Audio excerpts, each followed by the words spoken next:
Win number 20. It's not a phrase we've heard in the last couple of years for the Syracuse basketball team, Wes, but we can officially say the Orange got to 20 wins thanks to an 82-76 road win against Louisville. Matt Dagostino, Wes Cheng here with the Juice on the Cuse podcast from the Believe Network and Rivals.com. And Wes, it's a benchmark. I don't know if it's the same benchmark that it used to be in college basketball with the number of games these teams are playing now. But for Syracuse to get back to the 20-win mark in Adrian Autry's first season, pretty impressive as they did it kind of in the fashion they've been doing these things as of late. Get out to a good lead, see that lead dissipate in the second half, and find a way to pull out a victory, one that Adrian Autry said, we're learning how to win these games now, not just be in them, but we're learning how to win these games, which is important come March. What were your thoughts on Saturday's victory against the Cardinals? Yeah, Matt, the Louisville win, really no exception with, again, Syracuse going into intermission up double digits, up 11. Then Mike James with 39 seconds left pumps in a three-pointer, pulling the Cardinals to within 78-74. But Matt, I think one of the main takeaways I had is credit to Justin Taylor because he hits 4-6 free throws in the final 30 seconds.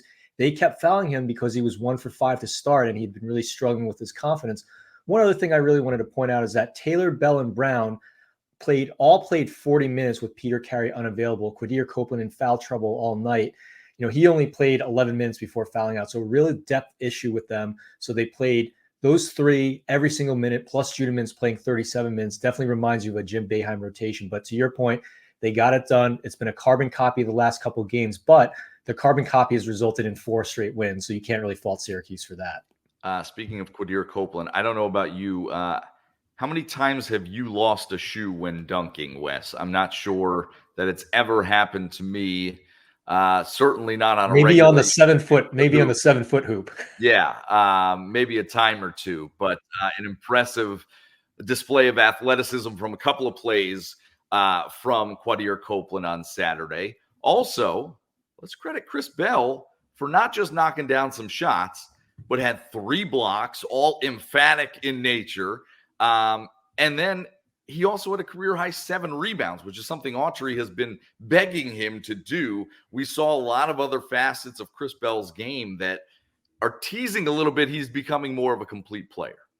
What you mentioned, the 3 blocks, you mentioned the career-high 7 rebounds. How about him getting to the free throw line 9 times? Because, again, that shows you that he's being aggressive. He's not just settling for jump shots. He's not just settling for a spot-up 3. He's getting inside. He's getting fouled. So the fact that he scored 23 points, led the team, but he did so many other things, and he was getting to the line 8 of those 23 points actually coming from the free throw line. That says a lot about Chris Bell's afternoon. I want to talk about Judah Mintz in a couple of different facets. 15 of his 21 points in the first half, a big dunk to end the half that kind of recaptured some momentum going into the locker room. He did have the technical foul. I do want to start with this. I didn't particularly like the technical foul. I didn't like that him and Adrian Autry were kind of going at it with each other, and Autry yanked him at that point. But the technical foul itself, to me, was a little shoddy in terms of the ref. I think it was a natural reaction. Judah was holding on to the ball, and someone comes up behind him and tries to take it from him. He's thinking it's an opponent. He's snatching it away from him. It turns out to be the ref. I thought the ref had a quick whistle on that. I don't know about your thoughts. Yeah, I thought the ref had a quick whistle too, Matt. But again, I think, you look at the situation as a whole. As a referee, you walk up to the player and then the player to take the ball away from the player. And then again, he rips it away from the referee. The player, despite his vision at times this season, does not have eyes in the back of his head, Wes, as far as I know. Matt, I know you've been teed up for less for wearing an orange tie. So, these referees have kind of minds of their own. My illustrious assistant coaching days, yes, did lead to 1 technical for literally wearing an orange tie, per my sources. But that's a topic for another day. We can do another podcast later on with that. I thought it was a little quick whistle, but I thought it was a quick whistle. Matt, one other thing I wanted to point out about Judah Mintz, because I put, Judah Mintz's up and down day, which is the label for this segment. So you're right. He had 21 points, which is a plus. He had 5 assists, which is a plus. And then he has 5 turnovers, which is a minus. And then he he picks up that technical foul and gets into with Adrian Autry on the bench, and Quadir Copeland had to sub in. So I labeled it as an up and down day, obviously more up because Syracuse won and it didn't affect them in the long run.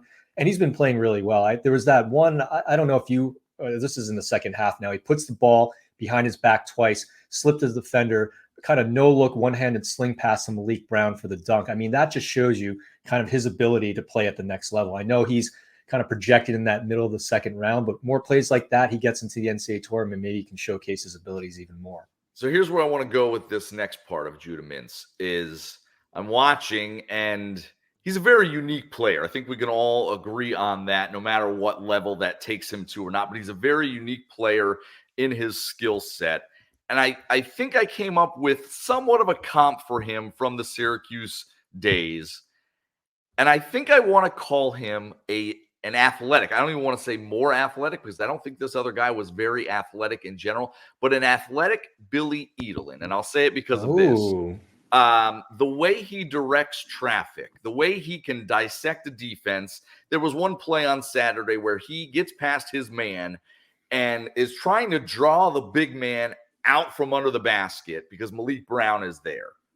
And he is able to kind of just slow down and patiently wait for his dribble and then start to walk it back out and pulls that big man right out with him and gives him the space to feed Malik Brown for an assist. It was kind of like a puppet master almost to me, where he's got everyone on a string and he knows what he wants to do before he's doing it.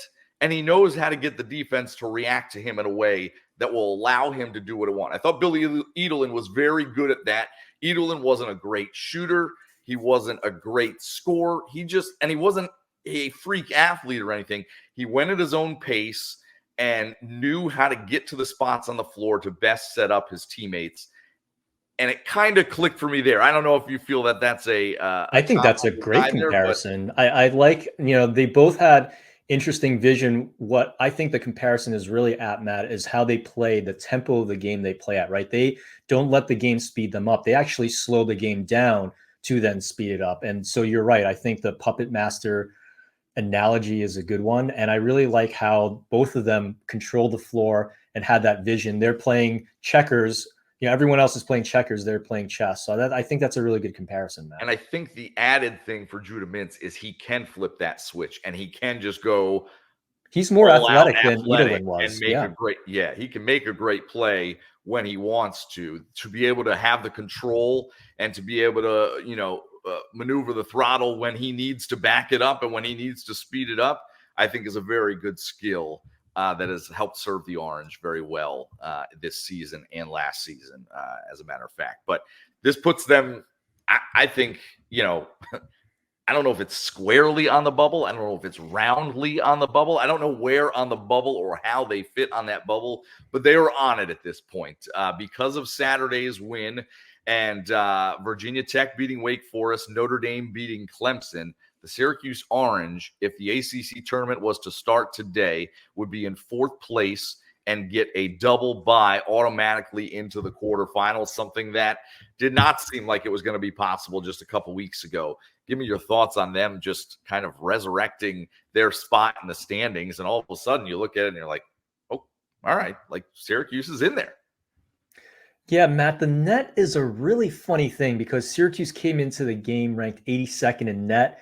And two major things happen. Obviously, one is that Syracuse got the win, and it's their 9th over a quad 3 team, and they are 9-1 in that quadrant, right? Because it used to be that Georgia Tech was a quad 3 loss, and they're now up to 134th in net with a couple wins, which means Syracuse's loss back in February is only a quad 2 loss, yet Syracuse actually drops 2 spots in the net rankings because you mentioned some of the wins, but then Virginia, Duke, Wake Forest, and Clemson all losing.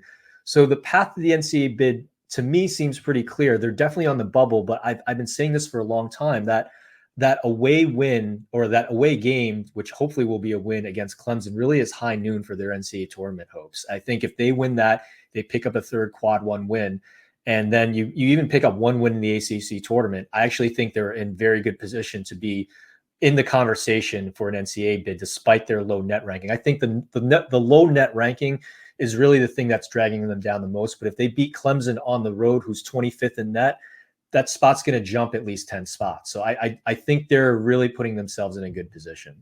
Now, far be it from me to critique the net rankings. I did look at those same rankings as you.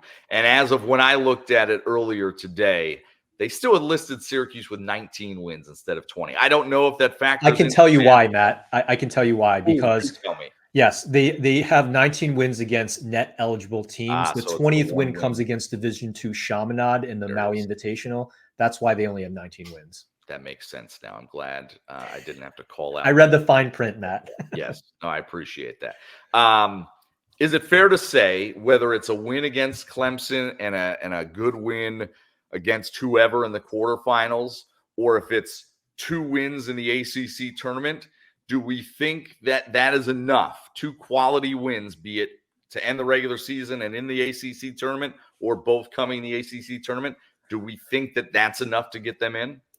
Yeah, Matt. So that's a great question. I think it also depends on bid stealers coming in through the lower tournaments, right? Because if you have, typically you're going to have about 2 or 3 bid stealers every March Madness. Now, if you lower that number down to 1 or 2 as opposed to 3 or 4, yeah, I think 2 wins, even if they lose to Clemson and they get pick up 2 in the ACC tournament, or they just get 2 more wins with Clemson and 1 ACC tournament win. Yeah, I think that's enough to put them in the conversation, but you really have to watch the bid stealers in that case. On the other hand, if you pick up 3 more wins, I think they're solidly in the NCAA tournament. Those are my thoughts there. Or you pick up you can just automatic qualifier at that point and leave all the guessing game out of it at this point. But we will see what's going on with Syracuse. It's going to make for an exciting next couple of weeks for sure, as they have won 4 in a row, 5 of 6, and now 6 of 8 since the Wake Forest loss. To talk more about that trend and where Syracuse sits on the bubble, we'll talk to Juice Editor-in-Chief Brad Bierman on the other side of the break here on the Juice and the Cuse podcast.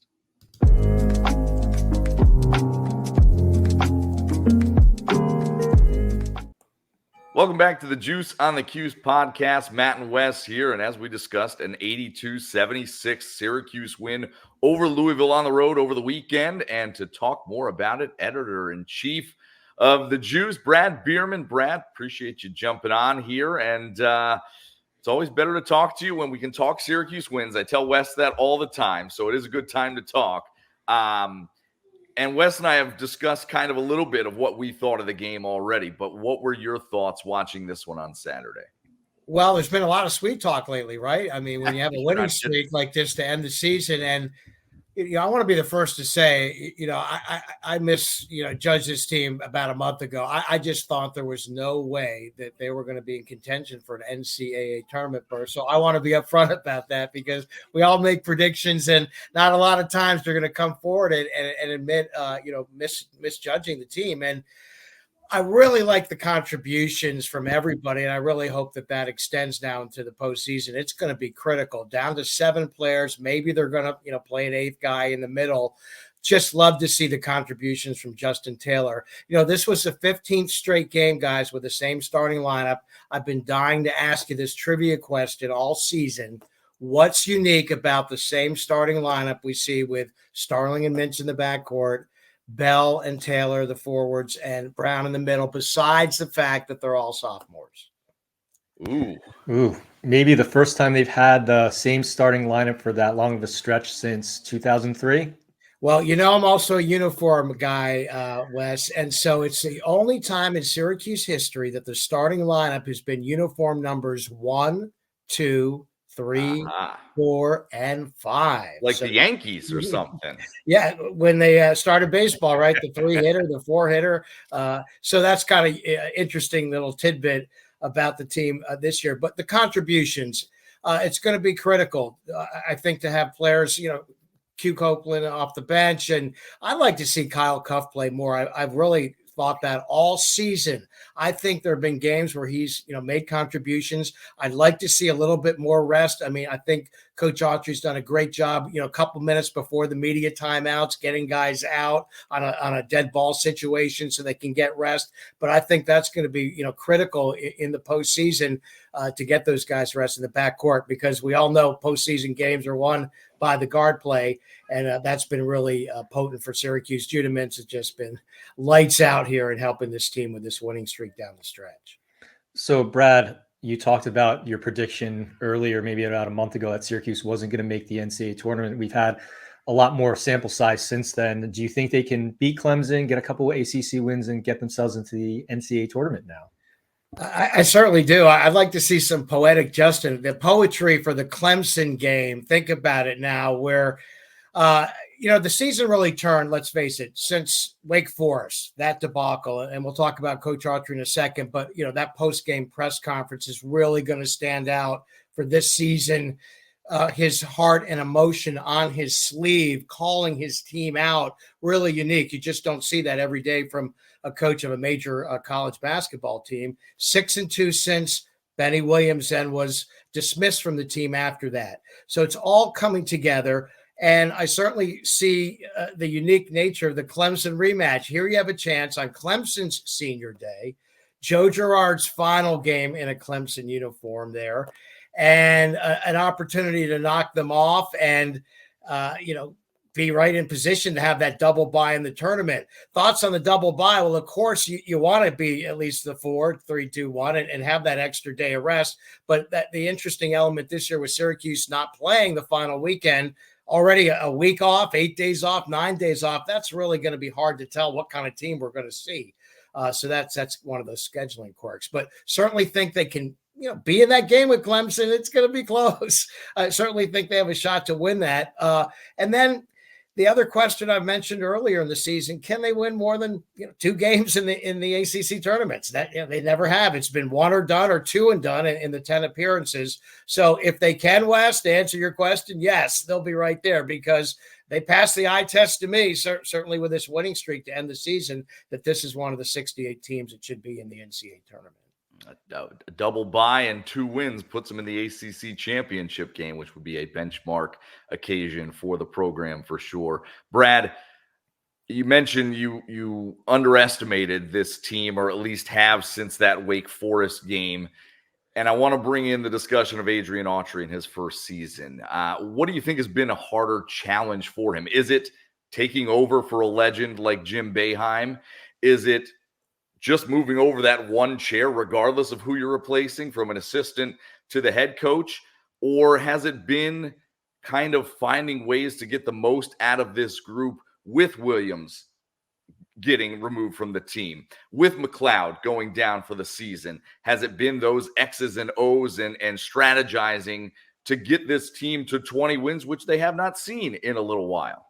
Well, I think you filled in all the blanks, Matt. All of that, precisely that. And think about, we go back to that succession plan that they talked about. Jim Boeheim, his successor would be in place. Remember that 2 years ago? It was ironclad in place. Well, it's pretty clear to see now what direction the university was going to go with rewarding Red Autry with the head coaching job, moving the one chair over, as you say.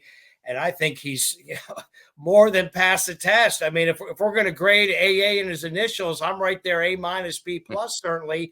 And I was looking at some of the coaches in year one that he's gone up against, okay? Mark Few, Rick Barnes, Dana Altman, Jim Larinaga, Leonard Hamilton, and Tony Bennett in the ACC. He has certainly held his own against those veteran coaches. Talent-wise in Hawaii, of course, Gonzaga and Tennessee were playing better. And you caught Virginia in the first game of the ACC back in December. But, Oregon had some injuries, but I thought he coached really well against Altman there. Thought he coached really well against Larinaga, some tough against Hamilton there, and Forbes at Wake Forest, and of course, the game at North Carolina. But he did what he had to do. Let's face it. We saw that shoulder bump with Benny Williams in the Wake Forest game. I think when we all saw that live, when it happened, we had to be thinking that something was going to happen 1, 2, 3, 4 days after that. And it did. And the team has really rallied with this 6-2 end of the season. So A-, B+, what a job he's done. And I think it's going to continue. I think the story, 20 wins, first time since 2014. And I have a hunch that maybe they will finally break through and have some sort of highlight performance in the ACC tournament. I want one last for you here, Brad. You mentioned guard play and how that plays in the month of March. Does that factor in, do you think, and I know you're not inside those rooms, but the selection committee, is that the sort of thing, does that weigh in their minds at all? We heard Joe Lunardi say, conference record doesn't mean anything to the selection committee, which I found jaw-dropping to imagine. But the guard play has been so strong for this team. And even if they haven't shown that they are tournament quality at times this season, certainly they're playing their best basketball of the season when it matters most. And the tournament committee has got to know that the engine of this team is the backcourt. And we've seen time and time again, that recipe is a recipe for success in the tournament. Do you see anywhere where that plays into their minds at all when choosing whether Syracuse belongs in or not? Well, I think minor, if any. I really don't. I think we're truly in this era of the quad one, quad two. They put the criteria out there, and that's first and foremost, I think, what they're going to follow. That being said, we have seen years where when a key player is injured, they do react appropriately that way. So to your point, maybe they're looking at that a little bit, but college basketball today, so much parity. I mean, just look at the ACC. Teams 4 through 12 are pretty close, and I think it's that way in the other, 4 major conferences in the Big East. So a little bit, Matt, I think so. I think they might, but as one of those, specific things that they look at as a different wild criteria that comes in the wild card, if you will. But other than that, I think it's purely going to come down to the victories, how the point spread in these games, home, neutral court, all that sort of thing. Not as much, but I will say this. I think we're going to see Judah Mintz continue to show as a leader here in the postseason, and Starling and again Copeland and Cuff. I really think those 4 can be in the mix, led by the 2 starters, to carry Syracuse as far as they're going to go in the postseason. I don't know about you guys. I am told that I need to live more in the gray as opposed to being black and white, and in my life in general. I'm pretty certain I could not be a part of the selection committee. There's just too much gray area for me to delve into.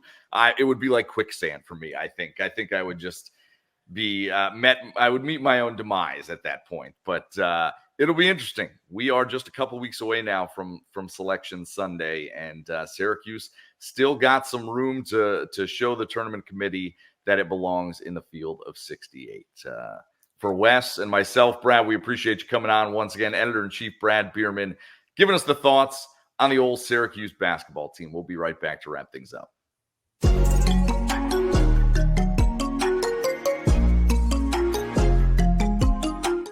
Welcome back to the Juice on the Cuse podcast. Wes Cheng alongside Matt Dagostino. Matt, a quick football recruiting note as we close out the show. 2025 wide receiver Michael Thomas is a Rivals 3-star prospect out of Donovan Catholic in New Jersey, who put out a top 5 on Friday afternoon. Syracuse making the cut. The other schools are Boston College, Illinois, Penn State, and Rutgers. He's one of the top New Jersey prospects, number 12 overall in the state, according to Rivals. We saw Fran Brown leading Syracuse to their best ranking ever since Rivals started tracking recruits. This is just another step in that encore. Yeah, if you tell me top recruit from New Jersey, I assume Fran Brown is all over him at this point.